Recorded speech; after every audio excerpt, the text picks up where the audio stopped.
Bonjour, bonjour, je nous salue au nom de Jésus. Bienvenue dans cette réunion, dans cette prière matinale, au culte matinal. Nous allons continuer simplement dans la même lancée. Nous parlons aujourd'hui, nous continuons sur le thème de la dîme. Amen.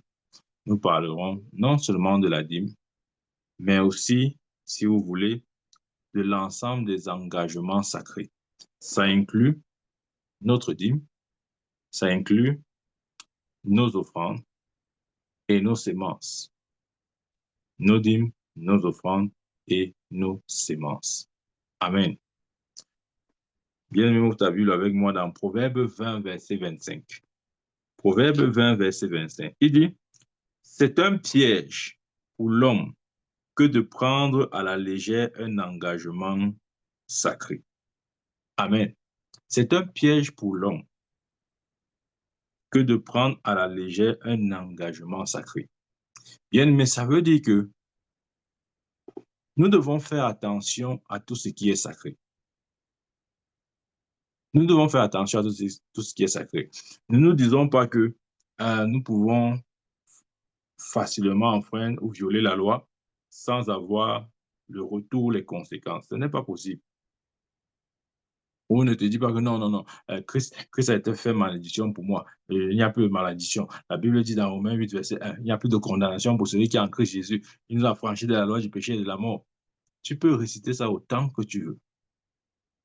Mais tu vois, il dit le verset, c'est dit, c'est un piège pour l'homme que de prendre à la légère un engagement sacré.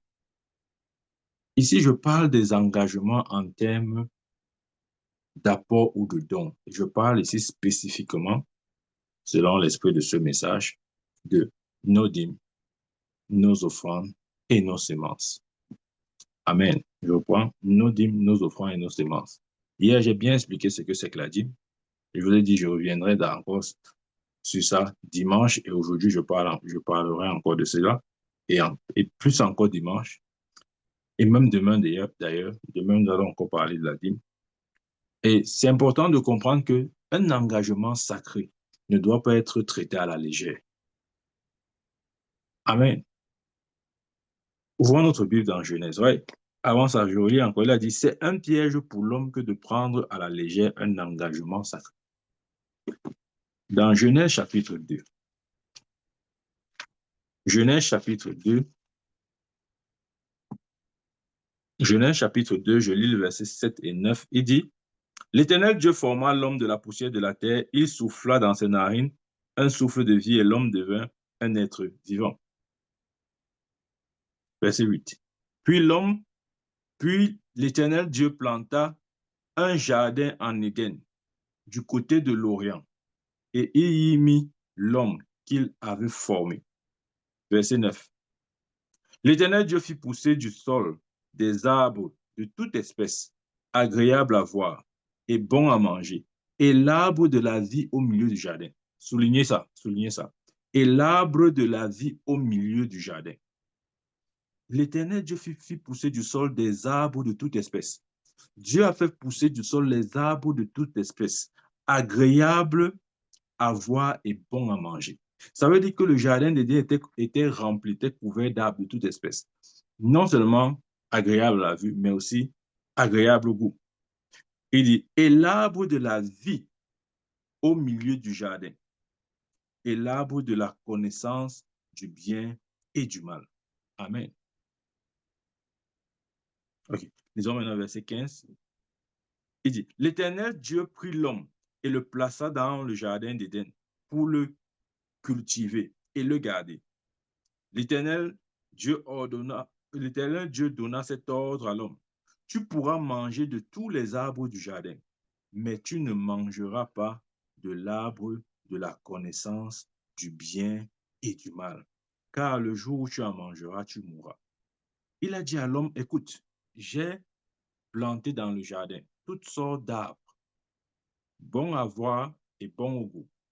Je t'autorise de tout manger, mais je t'interdis un arbre. Tu ne mangeras pas ça. Amen. Mange de tout, mais ne mange pas ça.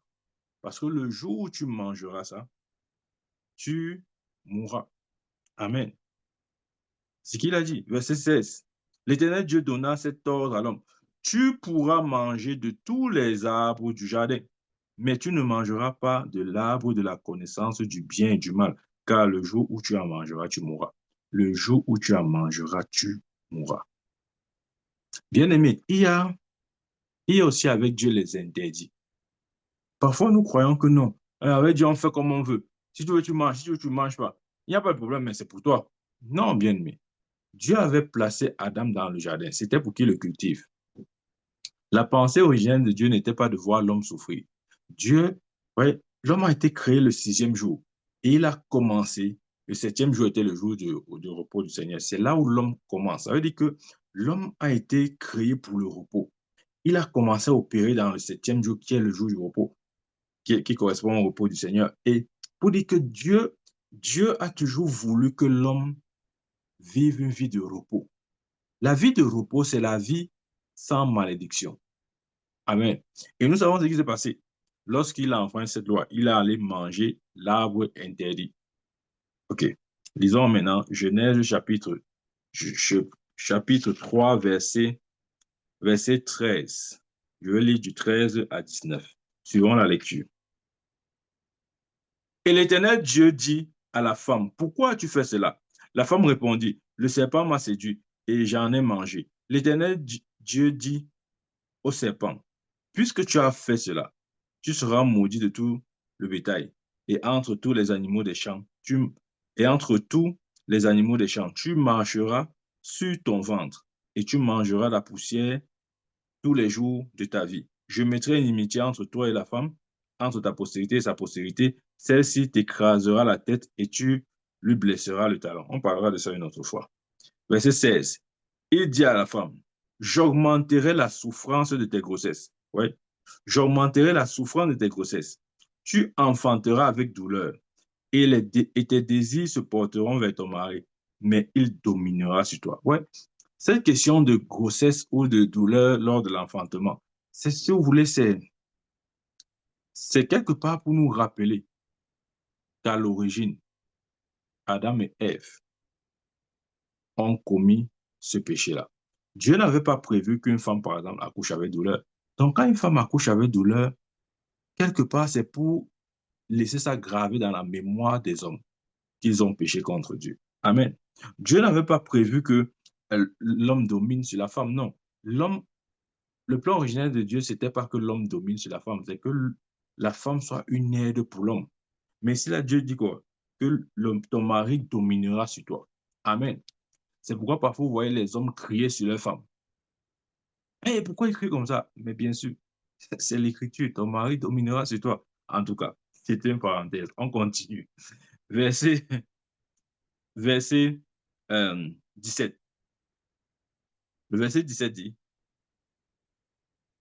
il dit à l'homme, puisque tu as écouté la voix de ta femme et que tu as mangé de l'arbre au sujet duquel je t'avais donné cet ordre, tu n'en mangeras point, le sol sera maudit à cause de toi. Oui, ouais, comment les malédictions commencent. Le sol sera maudit à cause de toi. C'est à force de peine que tu tireras la nourriture tous les jours de ta vie. C'est pourquoi des fois, et je crois que pour nous, enfants de Dieu, nous devons tout faire pour nous exclure de cette malédiction. Nous croyons souvent, nous disons non. La Bible dit que nous devons manger, c'est avec peine que nous devons manger notre nourriture. Ça, c'était une malédiction. C'était à cause du péché adamique que Dieu a prononcé ça. Ce n'était pas le cas avant que Adam ne pêche. Dieu n'avait jamais prévu ça pour l'homme. Le roi Dieu l'avait mis dans un jardin où il y avait toutes sortes d'arbres et de fruits. Mais à cause du péché, Dieu a dit, c'est à force de peine que tu tireras ta nourriture tous les jours de ta vie. Verset 18. Il te produira des épines et des ronces, et tu mangeras de l'herbe des champs. Verset 19. C'est à la sueur de ton visage que tu mangeras du pain, jusqu'à ce que tu retournes dans la terre d'où tu as été pris, car tu es poussière et tu retourneras poussière. Amen. Oui. Il a dit, c'est à la sueur de ton front que tu mangeras ton pain. Bien aimé, c'est une malédiction. N'écoute pas ce verset. Tu dis, ah, la Bible a dit que l'homme mange à la sueur de son front. Il faut que... Non, non, non, non. Il a dit ça dans quel contexte? C'est parce que l'homme avait péché. L'homme avait mangé le fruit défendu. C'est pour ça qu'il a dit, c'est à la sueur de ton front que tu mangeras. Lorsqu'il a mangé, il a touché l'interdit. Bien-aimé, Dieu nous bénit. OK? Et je commence à introduire vraiment ce message. Dieu nous bénit de diverses manières, que ce soit par des biens matériels ou bien financiers, etc. Mais dans ce que nous avons, il y a l'interdit. Un peu comme Dieu a dit, il y a l'arbre de la connaissance du bien et du mal. Il a dit, mangerez de tout, sauf de cet arbre. Parce que le jour où vous mangerez, vous mourrez. Il y a aussi dans ce que Dieu nous donne des interdits, des choses que nous ne devons pas consommer, bien-aimés. Parce que tu te dis, non, si elle mange, ça va faire quoi? C'est tout moi, non, c'est tout ma soeur, non. Non, ce n'est pas comme ça. Amen. Il faut respecter ce qui appartient à Dieu. Il a dit à Adam, tu ne mangeras pas de l'arbre de la connaissance du bien et du mal, parce que cet arbre lui était réservé. Ce n'était pas pour l'homme. Dieu n'avait pas mis cet arbre dans le jardin pour l'homme. Des fois, nous croyons que parce que nous détenons une bénédiction, c'est pour nous. Ayons le discernement pour voir ce qui appartient à Dieu dans ce que nous avons. Adam était dans le jardin, il avait les arbres autour de lui, mais il a manqué de discerner que parmi ces arbres, il y a un arbre qui ne m'appartient pas. Même si c'est dans le jardin dans lequel je suis, il y a cependant un arbre qui ne m'appartient pas et dont je ne dois pas toucher. Bien aimé, ce que je veux dire, c'est que oui, Dieu te bénit. Tu vas dire, c'est pour toi, c'est ta bénédiction. Ce n'est pas faux, mais sache que il y a aussi une portion, une part qui appartient à Dieu. Ça ne t'appartient pas. Et ne fais pas l'erreur comme madame de vouloir manger ça en te disant non, c'est dans mon champ, c'est mon jardin, je fais de ça ce que je veux. Ah non, mon prophète, c'est mon travail, c'est moi qui travaille, c'est la sueur de mon fond, je fais de ça ce que je veux. Non, tu ne fais pas de ça ce que tu veux. Amen. Ce n'est pas vrai, bien-aimé. Ne te laisse pas tromper par l'ennemi. Satan va te dire, non, non, il y a quoi? C'est pour toi, non, fais ce que tu veux. Non. Jésus pouvait dire, si vous m'aimez, gardez mes commandements. Que je relise encore Proverbe 20, verset 25. Je crois qu'on a oublié ce verset. Proverbe 20. Proverbe 20, verset 25. Il dit ceci. C'est un piège pour l'homme que de prendre à la légère un engagement sacré. Bien-aimé, donnez à César ce qui est à César et à Dieu ce qui est à Dieu. Respectons les engagements sacrés. Ne lui disons pas que non, on n'est pas obligé. Si elle veut faire, si elle veut, fait pas. Si elle veut non, si elle veut non pas. En tout cas, tout ça, ça m'appartient, tout, c'est dans mon jardin, non. C'est mon jardin, ce sont les arbres que Dieu m'a donnés. Je fais de ça ce que je veux. Non, non. Que tes yeux puissent discerner l'arbre du bien et du mal. C'est-à-dire, cette portion qui semble être dans ta main, mais qui ne t'appartient pas. Tu dois pouvoir discerner ça. Et tu ne dois pas manger. La Bible dit dans Proverbe que, je paraphrase, c'est un malheur de manger ce qui est sacré. Amen. Ayons la notion du sacré. Ayons la notion du sacré. Je vous dis la vérité. Ne vivons pas comme des païens. Tu vois, comme Adam. Tout ça, c'est mon jardin. C'est Dieu qui m'a donné. J'ai tous les arbres. Je fais de ça ce que je veux, sans oublier que Dieu qui lui avait donné ces arbres avait donné une condition. Et cette condition, c'est tu peux manger de tout. Tous ces arbres sont à toi. C'est bon à voir, bon au goût. Mais l'arbre de la connaissance du bien et du mal, ne touche pas ça. Ne touche pas ça. Amen. Nous devons avoir des interdits comme ça sur, qu'est-ce que je veux dire? Nous devons pouvoir discerner dans ce que Dieu nous donne les interdits, c'est-à-dire des choses que nous ne sommes pas autorisés à manger. Ce n'est pas parce que l'arbre est dans ton jardin qu'il t'appartient. Ouais. Tu dois pouvoir discerner parmi ces arbres, Quel est l'arbre que je ne dois pas manger? Parmi cette bénédiction que Dieu me donne, dans ce salaire que Dieu me donne, quelle est la portion que je ne dois pas manger? Ou bien toi, tu veux tout manger? Ah, laisse ça, laisse ça. Tu déranges. On va manger. Voilà. Parce que lorsque tu le fais, les malédictions que Dieu avait annoncées à Adam vont commencer à s'appliquer sur toi. Par exemple, tu vas commencer à manger à la sueur de ton front. Tu vas commencer la Bible dit que c'est avec, euh, comment il a même traduit ça? Il a dit, c'est à force de peine que tu en tireras ta nourriture. C'est-à-dire que c'est à la sueur de ton front que tu vas manger. Et quand tu vas manger à la sueur de ton front, tu vas dire, non, frère, mon prophète, c'est l'écriture. Dieu a dit que je dois manger à la sueur de mon front. Non. Tu as touché l'interdit. Tu as mangé l'arbre de la connaissance du bien et du mal. Pose-toi la question. Est-ce que tu as touché ce qui était interdit? Ou bien pour toi, rien n'est interdit. Tu dois dire, ah, tu laisses ça, c'est tout pour moi. C'est mon jardin, ce sont mes arbres. Je fais ça, c'est que je veux. Non. Dieu avait dit à Abraham, à Adam, mange de tout. Sauf, ouais, sauf l'arbre de la connaissance du bien et du mal. Et le jour où il a désobéi en mangeant de cet arbre, nous savons ce qui s'est passé. Dieu l'a chassé. Dieu l'a chassé.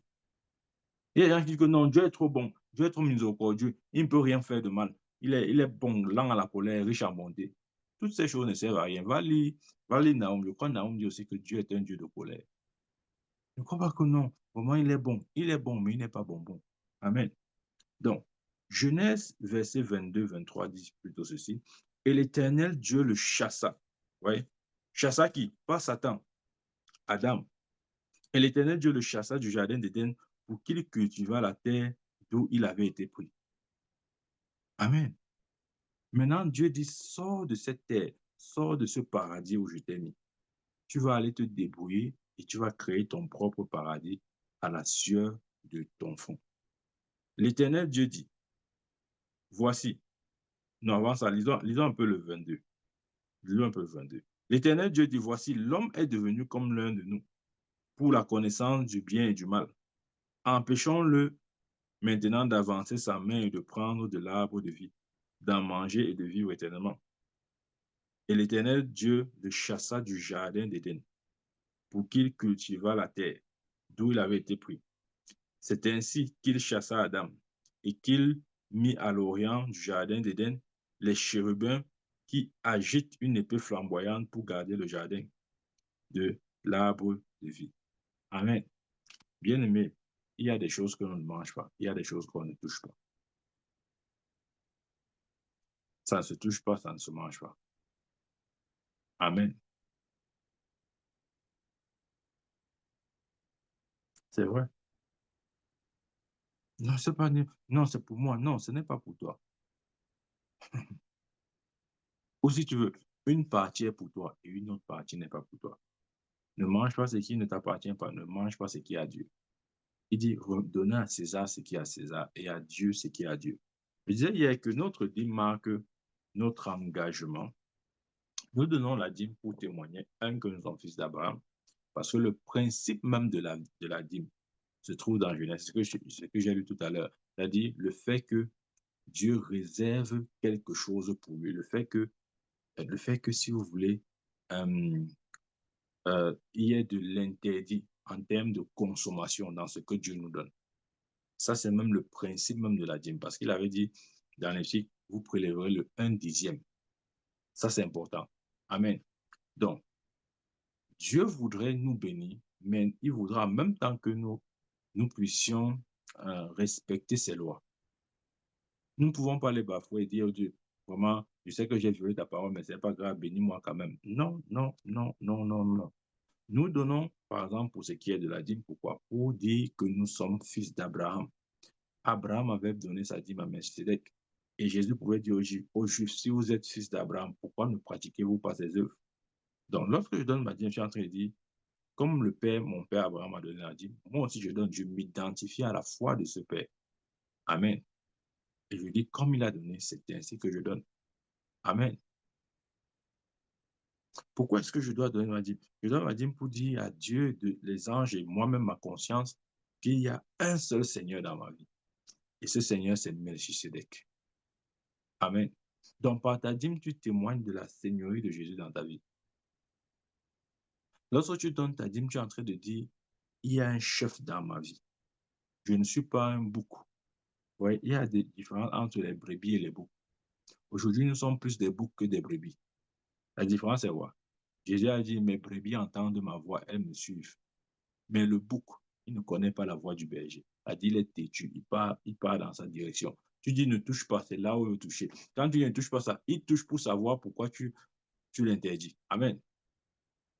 Pourquoi tu lui interdis ça? C'est là où il veut. Regardez, quand je disais à un ami que tu vois, si tu écris ta plaque là, tu mets interdit de pisser. Ouais, un Camerounais voit ça, il va aller pisser là-bas. Même s'il ne voulait pas, en fait, il veut savoir pourquoi tu interdis. Il y a quoi ici que je ne dois pas pisser? C'est alors là que je vais. Vous voyez ce que je veux dire? Et ça, c'est pas seulement propre au Camerounais, c'est un peu ça la nature humaine. Dès qu'on pose l'interdit, on est prêt à violer l'interdit. On veut savoir pourquoi Dieu dit qu'on ne touche pas ça. Si je touche ça, ça va faire quoi? D'ailleurs, même je touche, je veux voir ce que ça va faire. Maintenant, quand tu vois ce que ça fait, tu vas dire, hey, ça m'a brûlé. Parfois, ça peut être tard pour toi, ou parfois, ça va te prendre encore du temps pour te remettre. Amen, de ta chute. Bien aimé, c'est important de véritablement comprendre et considérer ces vérités. Dieu dit dans sa parole, que je lise encore cette portion d'écriture, dans Proverbe 20, verset 25, il a dit, c'est un piège pour l'homme que de prendre à la légère un engagement sacré. Amen. Nous avons des engagements vis-à-vis de Dieu. Ça n'a rien à voir avec l'homme. Ouais, ça n'a rien à voir. Les gens disent, non, non, non, c'est l'homme. Non, ce sont les choses des hommes. Non, bien aimé. Ça n'a rien à voir avec l'homme. Mais ça a tout à voir avec Dieu. C'est un piège pour l'homme que de prendre à la légère les engagements sacrés. Ou si vous voulez, de banaliser les choses sacrées. On dit, ah non, c'est rien, c'est rien. Non, non, c'est rien. Si tu veux faire, tu ne le fais pas. Ceux qui n'ont pas fait, on fait quoi? Ceux qui n'ont pas fait sont morts. Alors, laissez-nous ça. C'est comme ça que nous raisonnons. Non, bien aimé. Nous ne sommes pas les enfants désobéissants. Et notre obéissance à Dieu doit être totale. Elle doit être totale, pas partielle. Ne choisissons pas les domaines ou les aspects dans lesquels nous voulons obéir et nous laissons d'autres, peut-être parce que ça ne nous convient pas ou parce que nous ne nous sentons pas d'une certaine manière à l'aise. Nous devons nous sentir à l'aise avec toute la parole. Amen. Jésus a dit, si vous m'aimez, gardez mes commandements. Bien aimé, quand on parle comme ça, je vais vous dire la vérité. Comment je vais dire ça? Il est facile de ne pas réaliser l'absence de Dieu dans notre vie. Ou je vais dire ça autrement. Dieu vient avec les bruits, mais il part toujours en silence. Regardez à la Pentecôte, quand le Saint-Esprit est descendu, la Bible dit qu'il y avait les bruits. Amen. Mais quand l'Esprit de Dieu a laissé Samson, la Bible dit que Samson ne savait pas que l'Esprit l'avait déjà quitté. C'est pour dire quoi? C'est pour dire que quand Dieu commence à nous bénir, ça fait du bruit. On commence, c'est manifeste, tu n'as pas besoin de parler. Tout le monde va témoigner que vraiment, vraiment, il y a quelque chose qui se produit dans la vie de tel frère, vraiment. Il y a une main étrange, vraiment, la main de Dieu est sur lui. Vraiment, tout fonctionne bien. Vraiment, ses affaires fonctionnent. Il prospère dans ce qu'il fait, etc., etc. Ça fait du bruit, n'est-ce pas? Mais quand Dieu te quitte aussi, parfois tu es comme Samson, tu ne sais même pas qui t'a quitté. C'est devant les Philistins que tu réalises que la provision divine ou la main qui était sur toi t'a déjà quitté. Bien, mais ce que je veux dire, c'est quoi? C'est que si nous manquons d'obéir à la parole de Dieu dans son intégralité, c'est possible que ce que Dieu nous avait donné, ou ce que nous avions peut-être eu déjà amassé et que nous considérons cela comme un acquis, que cette chose puisse se dissiper en un temps encore, une seconde. Et nous allons toujours penser que non, Dieu est avec nous. Pourtant, il n'est plus avec nous. Amen.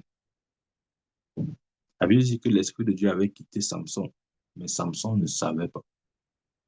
Il se disait que non, je vais m'agiter comme il fait toujours, parce qu'il fallait qu'il s'agite un peu et puis l'Esprit de Dieu le saisit. Quand il s'est agité, rien du tout. Il s'agite encore, rien du tout. C'est là où il a su que la main de l'Éternel avait quitté. Et je prie au nom de Jésus, la main, c'est la main qui donne la provision surnaturelle ne te quittera pas.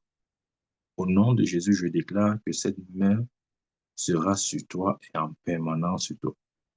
Tu n'auras pas ni à mendier ton pain, ni à travailler à la sueur de ton front, parce que l'Éternel est notre bénédiction. Amen. Notre portion, c'est le repos. Notre portion, c'est ce lieu de bénédiction euh, croissant. La Bible dit que le juste croît comme le palmier. Notre bénédiction doit être croissante. Elle doit avoir la racine, la vigueur et la force du palmier. Amen. C'est possible, c'est notre héritage, mais seulement c'est conditionné. C'est conditionné par notre obéissance à la parole de Dieu. Est-ce que nous sommes prêts à obéir à ce que Dieu dit? Amen. Tu vois, quand on dit comme ça, parfois Satan vient dire, oh, ça c'est rien, n'écoute pas ça, ce sont des jeux de mots, c'est rien tout ça. D'ailleurs, euh, euh, pourquoi, pourquoi donner même au sacrificateur? Non, non, non, ça c'est la frappe, ne donne pas au sacrificateur. Tu n'as pas besoin de lui donner. Vis ta vie. Non, bien-aimé. Non, non, ce n'est pas comme ça. Ne te dis pas que non, tu n'as pas besoin de donner. Tu donnes pourquoi? Le sacrificateur n'a pas besoin de recevoir de toi. Non, on a lu le passage d'Ézéchiel qui a dit, vous donnerez vos prémices au sacrificateur, il mangera afin que la bénédiction demeure dans vos maisons. On a lu ça hier, non? Amen.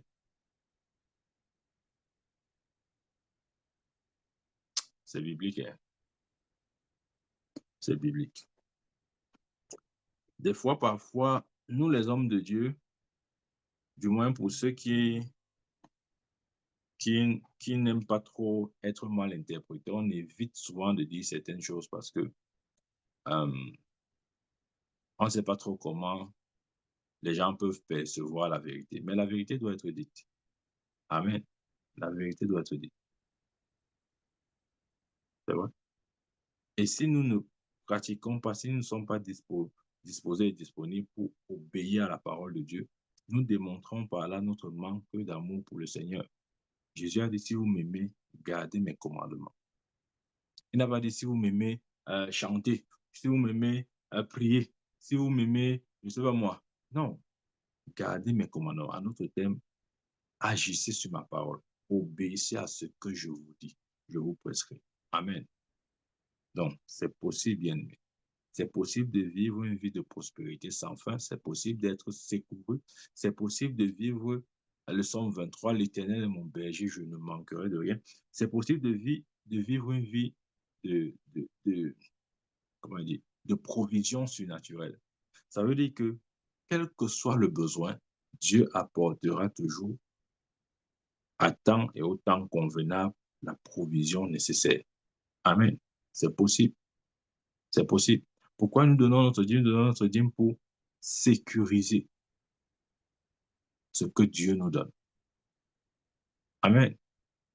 Il a dit quoi dans Malachie? Apportez la maison de dîme, apportez à la maison de l'Éternel vos dîmes et vos offrandes. Et vous verrez si pour vous, je ne dévorerai pas le dévoreur. Amen. Ça veut dire que lorsque nous ne faisons pas, nous donnons la permission au dévoreur d'entrer. Il va entrer. Non, il ne va pas entrer. Je te dis qu'il va entrer. Ouvre ta porte le soir et tu dis les moustiques ne vont pas entrer. Tu vas voir. Les moustiques vont entrer, ils vont te piquer, tu auras le palu. Amen. Il a dit, agissez ainsi et vous verrez si je ne menacerai pas ou détruirai pas le dévoreur. Amen. Mais vous voyez, Dieu ne peut pas menacer le dévoreur si nous n'avons pas obéi à notre partition, si nous n'avons pas joué notre rôle. Parce que nous aimons seulement dire, oh, je crois qu'il y a un dévoreur qui me poursuit vraiment, je crois que vraiment le dévoreur doit être menacé. Ta dîme est la plateforme, le prétexte ou la raison sur laquelle Dieu se tient pour menacer le dévoreur.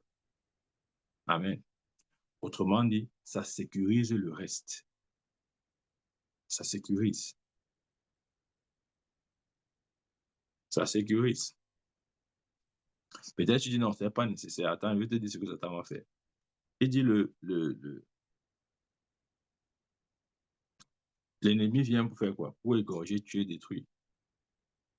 Quand Satan entre dans ta vie ou dans tes finances, il ne vient pas jouer avec toi. Il vient te détruire. Il vient détruire tes finances. Comment il va détruire tes finances?